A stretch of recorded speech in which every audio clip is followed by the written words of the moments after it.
It should be recording. It is. I can see. And there's a transcription. Okay. So again, thanks everyone for coming. Good to see you. Some of you I've seen very recently, some I haven't seen in a while, and that's fun. I also want to thank Nancy for being my slide clicker today. That's always a good person to have on your presentation team. So what we're going to do in my presentation is give you an overview of the Housing Trust Fund Rental Assistance Program. Some of you might be new-ish to the program, and you will get a grounding in the fundamentals of the program, so you'll know what you're scoring. And we'll go through the actual, excuse me, sections of the applications you'll be receiving and reviewing.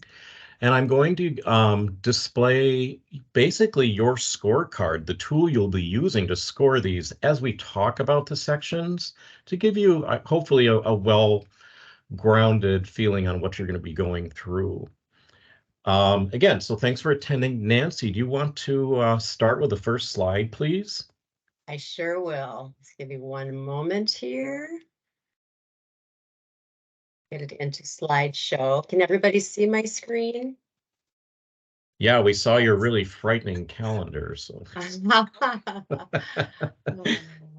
All right, here we go. Okay, thanks, Nancy. So good afternoon, everyone. Welcome to the 2023 Housing Trust Fund Program Rental Assistance Request for Proposals Scoring Information Session.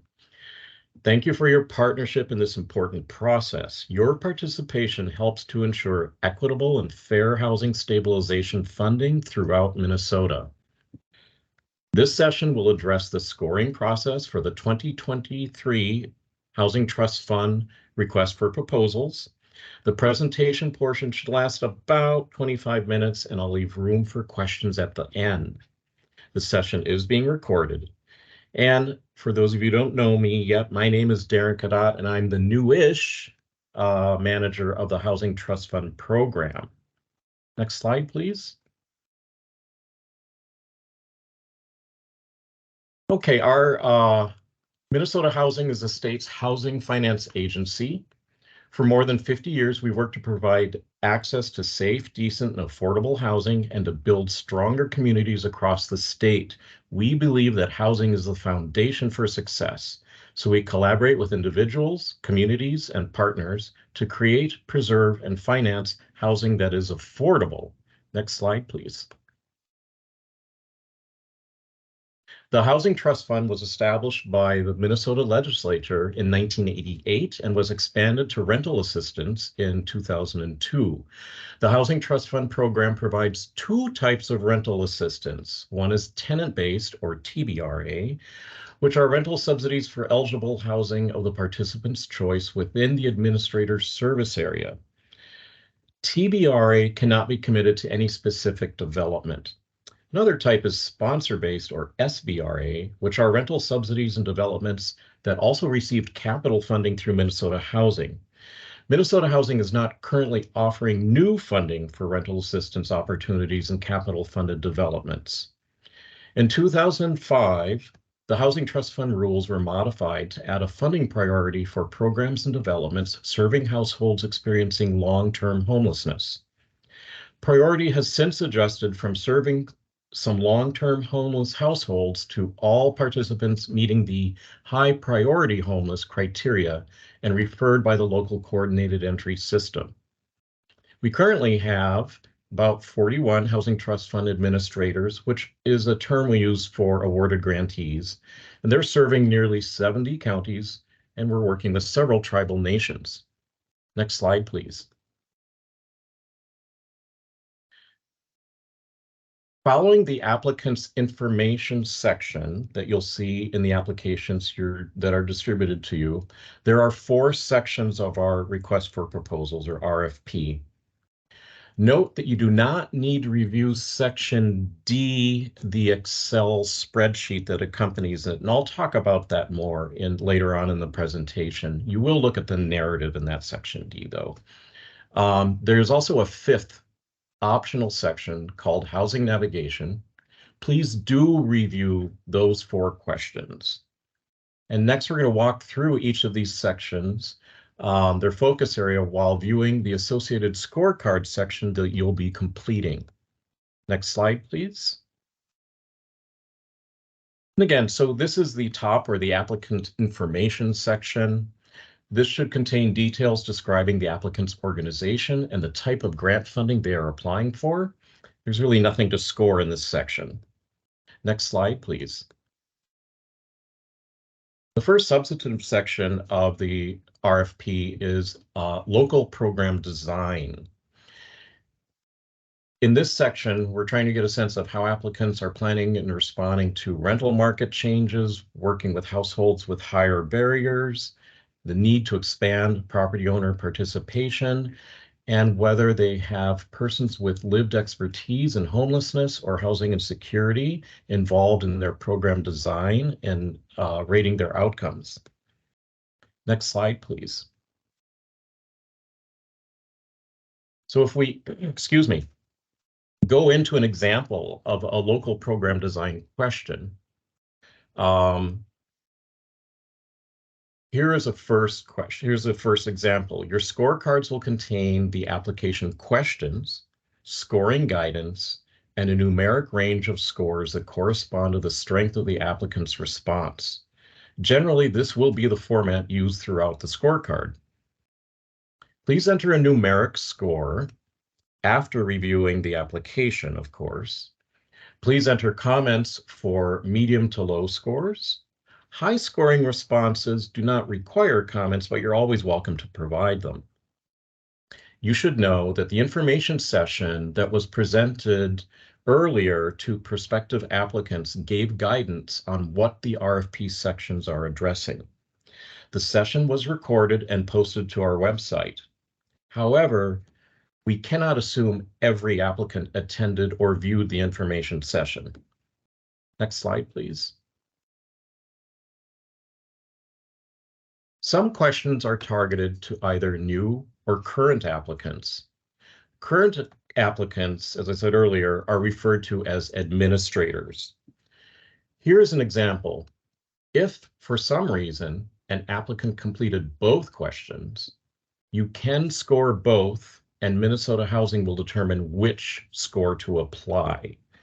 This shouldn't happen very frequently, but anything is possible, and so I just want to make sure you feel comfortable on how to handle that. For the super observant in this session, don't worry, the scoring guidance continues on the page break in this particular example.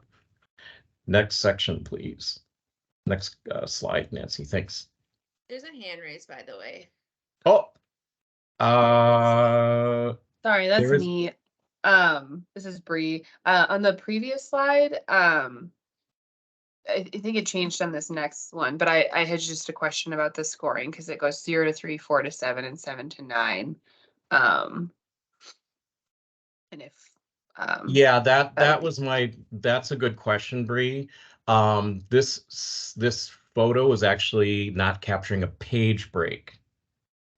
So in the bottom row, I think that's what your question is. There's actually a 0 to 3.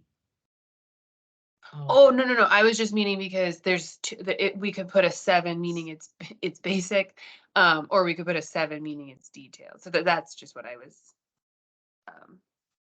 thinking. Oh, they could score a 7 for. Yeah, I see what you're saying. Yeah, yeah, that's a good point.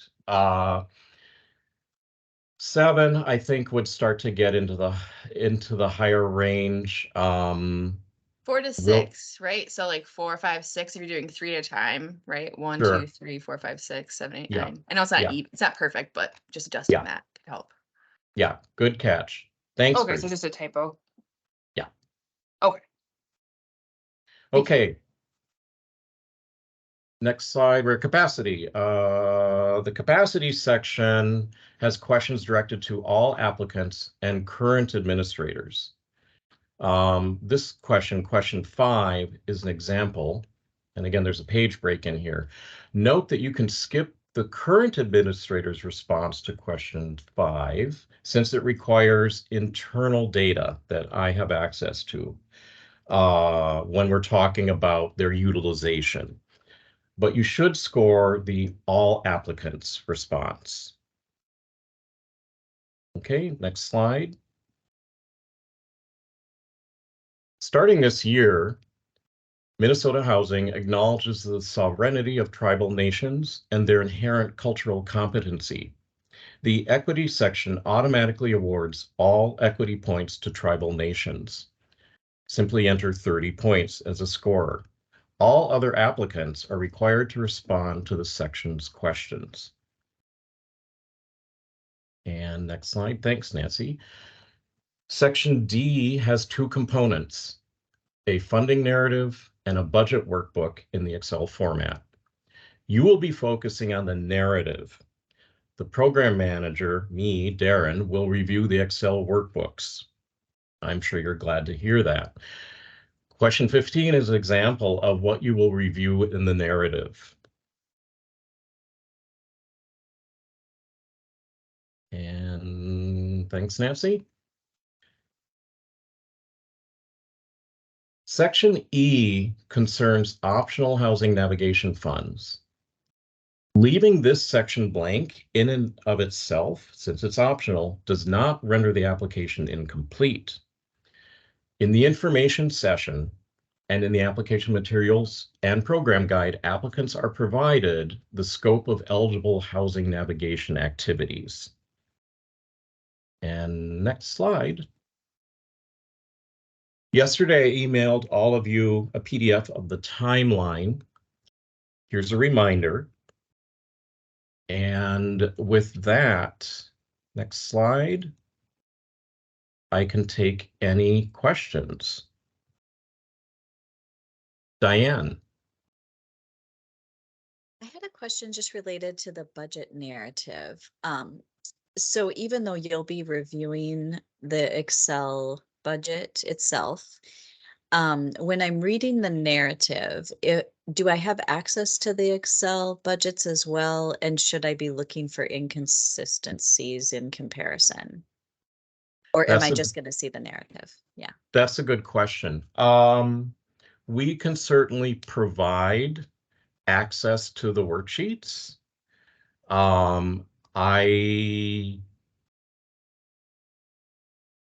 You'll see one of the challenges in a housing trust fund response budget section is the local payment standard, which is a HUD-directed rent foundation that is provided for all 60 plus jurisdictions in the state of Minnesota. I'm saying this for folks who may not know what a local payment standard is. That is a foundational piece of being able to calculate and estimate what a household's rent subsidy will be. We used to make applicants upload all local payment standard data, which for some applicants was a challenge. One, because sometimes it's hard to get that information in a timely manner. Two, some applicants serve multiple jurisdictions in the state of Minnesota. And so they're going to have to blend or do some sort of calculation with those payment standards to arrive at a foundational rent component on which they're going to base their budget. That's a long-winded way of saying that should be captured in the budget worksheet and hopefully in some of the narrative, because this year, citing that concern from applicants in feedback we've received, we exempted them from turning in all of the local payment standards. They are welcome to turn them in, and it would make our lives a lot easier if they did. But as part of a minimum threshold component, we removed that requirement to make things a little bit easier for them. Now, having said that, I'm not sure if you caught it on the slide, but you will in the applications questions. They do have to provide us with what their foundational elements are. So does that help answer your question? You're more than welcome to open those up and compare them. And definitely throw in a comment in the comment section if you're seeing something that is needs clarity or is disconnected or something like that. Okay, that's helpful. That- And it's that also help? helpful to, yeah, I think just to understand that it maybe isn't necessarily my responsibility to look at anything related to whether the payment standards or something like that are correct, but more looking at the overall general narrative, you know, that they've included narrative, that it generally describes what the budget looks like and so on. And then, of course, all the narrative that you put into that scoring section. So that Yeah, sounds good. I get to spend a lot of my time digging through the workbooks, and I'm Okay. super excited. I actually like Excel, so I am kind of excited. I think Brittany and then Nancy. So I don't know if it's on your end. I just noticed on my end, it now Teams tells you the order of the hands too. So it looks like we got another update, y'all. Woohoo! Yeah. I noticed that too. That's awesome. Let's see how well we adjust to it. All right. That's the first thing I wanted to say. My other question, ooh, yes, all right, another person in the queue. A question I have is just how many pages roughly are the materials I'll be looking through? That is a great question. The pages can vary because the narrative is free-form text. Yeah. I can tell you there are 21 questions in the entire application. Okay. Okay. Okay? Yeah, I know I knew you wouldn't be able to be like definitely this number, but I was just curious, right? Just so that like I could manage my time. I'm a slow reader and I like to read it once, you know, and so I just need to block out my time appropriately so that I make sure I get done. Yeah, I mean, we always recommend people, look at applications diligently. So it sounds like you're well set to do that. Yeah, yeah. Thank you for that compliment. That way. Thank you for answering the question. Nancy, then Larry. Before I go to you, Nancy, I want to acknowledge Mary's comment. Mary had a question, excuse me, in the chat. Is there a page limit? The answer is no, although in the application instructions, Mary, we do emphasize, please provide relevant information, and we also do not allow so limit yourself to information that's relative. We also don't allow people to upload other elements that do not comprise an official application component, like a letter of recommendation or a photograph, for example. Nancy, and then Larry. All right. I'm not sure how competitive the housing navigation component of the RFP will be. I know you have limited funds available, so I just want to, doing due diligence, want to make sure I'm really understanding the intent of the questions. And so I'm scoring accurately. So my question is related to question 19, which asks about describing how housing navigation services will be implemented in the program. And then also a follow-up about making sure funds are available to last the duration of the term. And so the two guidance points are that the narrative indicates understanding of the budget tracking. And the second is related to strong applicants describe internal budget tools. And so in that question, should we be scoring on the navigation services that they're proposing and making an assessment on whether those will be impactful for households? Or is it possibly score question 20 where we would look at the service program design, navigation design? Good question. And I think you're going to something I actually experienced. I can't remember the context, but it had to do with specific to the housing navigation expenditure rate, if you will. Somewhere I saw, I can't remember where it was. This would be for the current grant, but we saw there was a little bit of confusion on how someone was setting up a full-time equivalency calculation.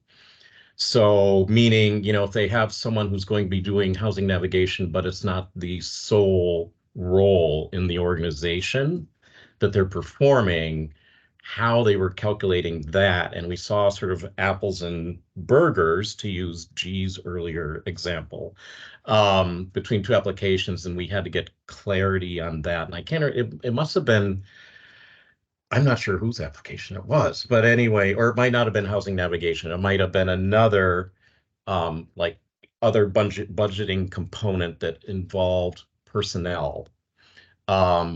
So that could get tricky. And I think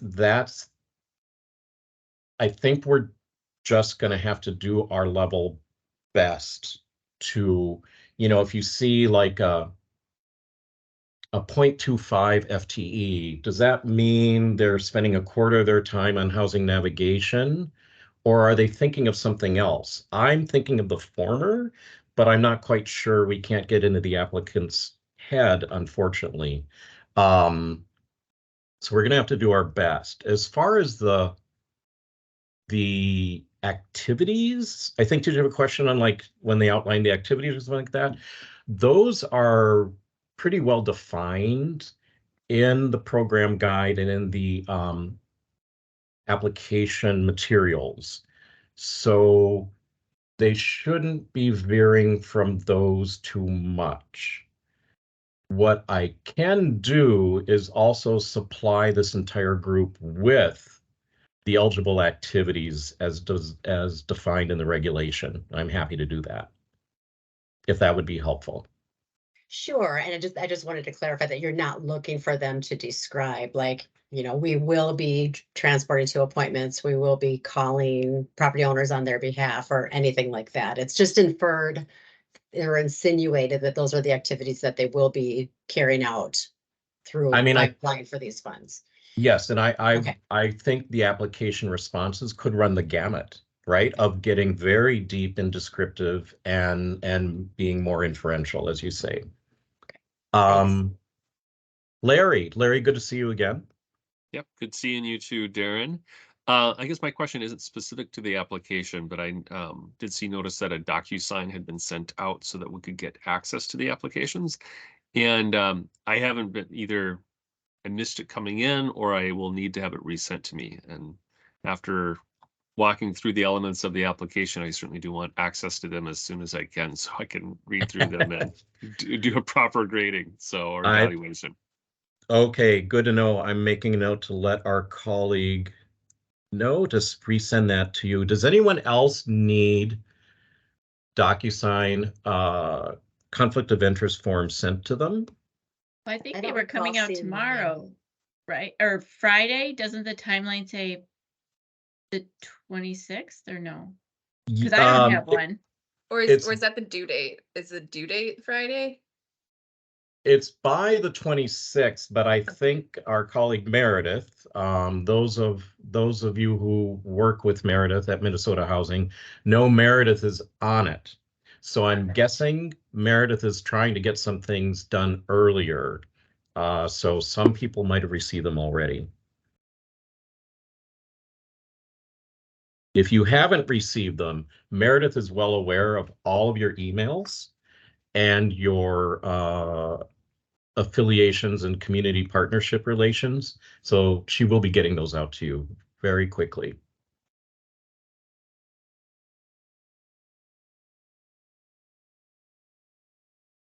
Any other questions?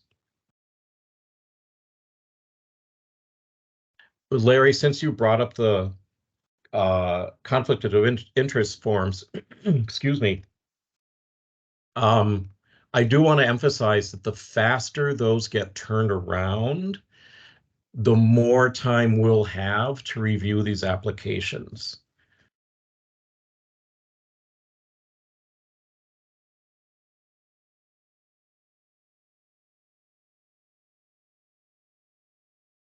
So our next steps will be the conflict of interest forms should be hitting you. If you do not receive them by the 26th, please reach out to me, email me, and we will respond as quickly as we can. Then you will receive your application materials, the actual applications. And then you will have about a week to review them. And I apologize for the little time crunch that occurred over the weekend. We had an internal development that just required that we reopen.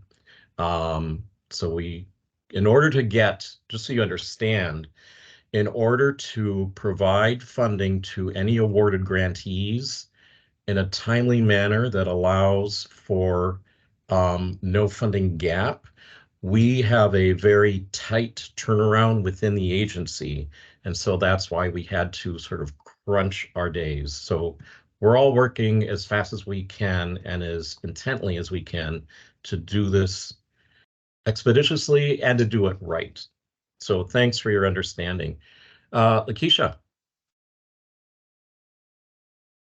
Yes,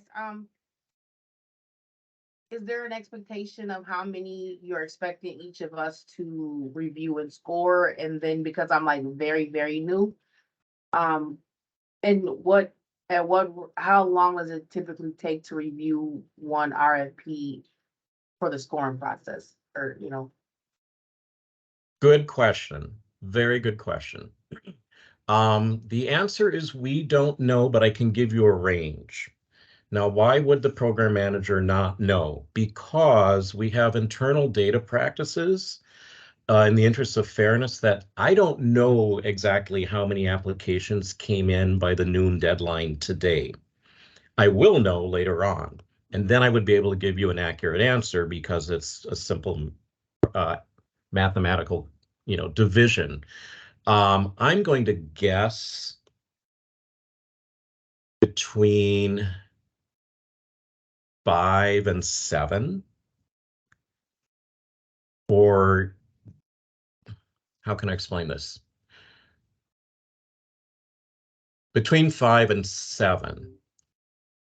And the reason for that, Lakeisha, is we, in order to be equitable and as fair and objective as we possibly can, we have a process where we get multiple eyes on each application. It's not saying anything did anything incorrectly. It's just to get that fairness component in there very solidly. So what we do is we distribute. You're going to be looking at an application someone already looked at. You won't know how they scored it. But all told, that should be between 5 and 7. Does that help? yes. Yes, and then. Oh, and the time, you asked about the time. It's hard to say. I mean, I would budget for an application, and there's going to be a big caveat after this. I would budget up starting maybe a couple hours, but I think as you get more familiar with the questions and materials, your time will start to evolve on it in itself. So does that help? Yes. Okay.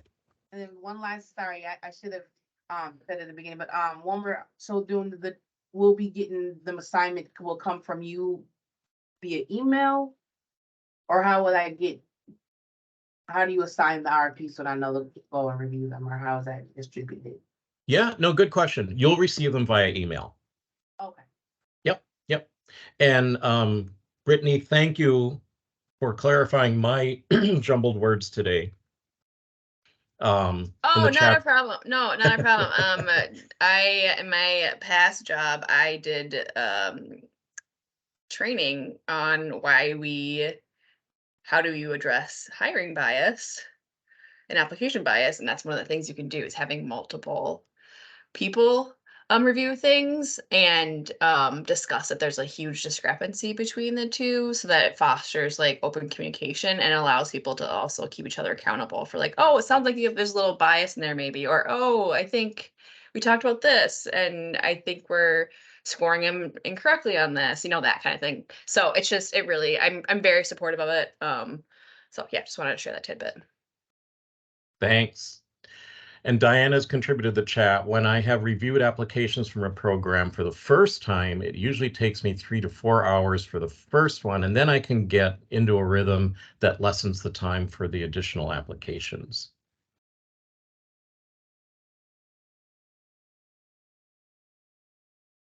Suzanne. All right. My question is just on the format of the scoring points. Are you okay if it's printed off and handwritten and then scanned back to you, or like what was your preference on that? I may have missed that in the very beginning. You didn't miss a thing because I did not address that. That's a very good question. I believe, and senior colleagues help me out here, but I believe handwritten and scanned is acceptable. Okay. As long as it's legible, right? That would be very helpful. Okay. Thank you. Thanks for the question. Lakeisha, is your hand up again, or is it I don't, I may have to click on it to go down. I'm sorry. I Oh, no worries. Just check. But I was glad you asked that question because I was thinking, okay, how do I give my feedback? Do I have to type it out or can it be handwritten? But yes. Darren, just to clarify that, sorry, you have the availability on the scorecards to type and then you save it and send it back to you? Is that what? Okay. Yeah, great question, Mary. So yeah, and I should have made that clearer in one of the slide examples. So in your scorecard, you'll see there's a gray box that we've seen in like Word forms. That's your area to put in the number. And then in the next column, there's a gray box for comments. That's free form text. You can just type your comments in there. I'd prefer written materials. I'm old school. Yeah. But it's hard to print all of those too. So, because some of them can be very lengthy. Well, yeah, I hear you. I have to type because my handwriting is just gone now. So.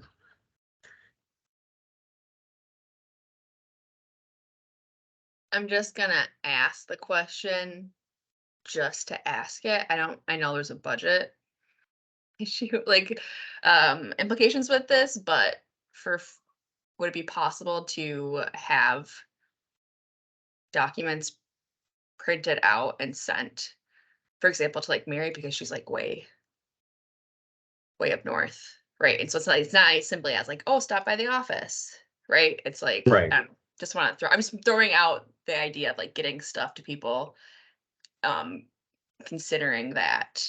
Oh, my camera flipped off. Sorry, I was talking with my hands.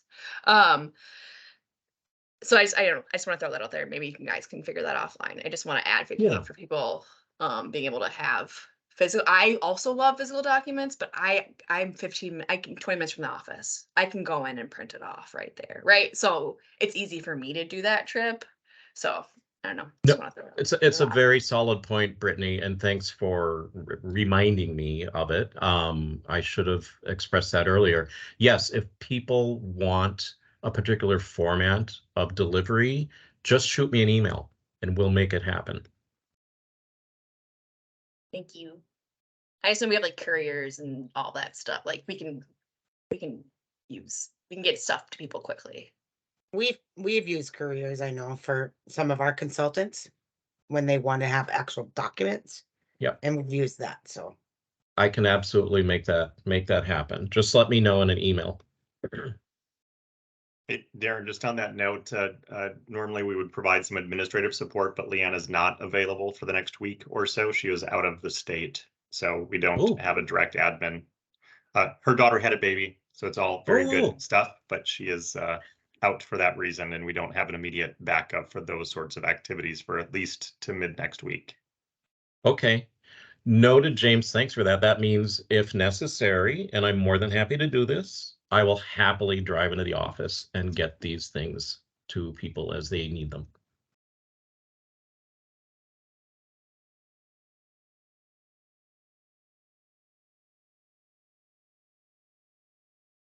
Anything else?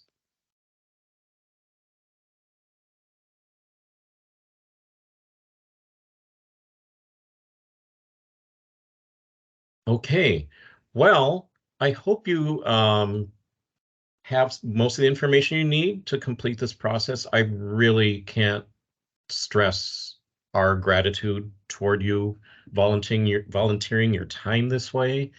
We know you're all as wildly busy as we are, and I really, really appreciate your flexibility.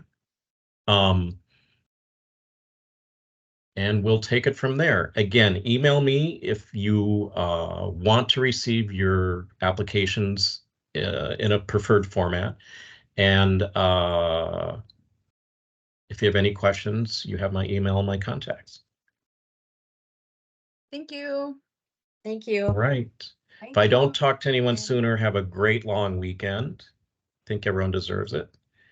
And we'll see you very soon. Thanks a bunch. I'm excited. Bye.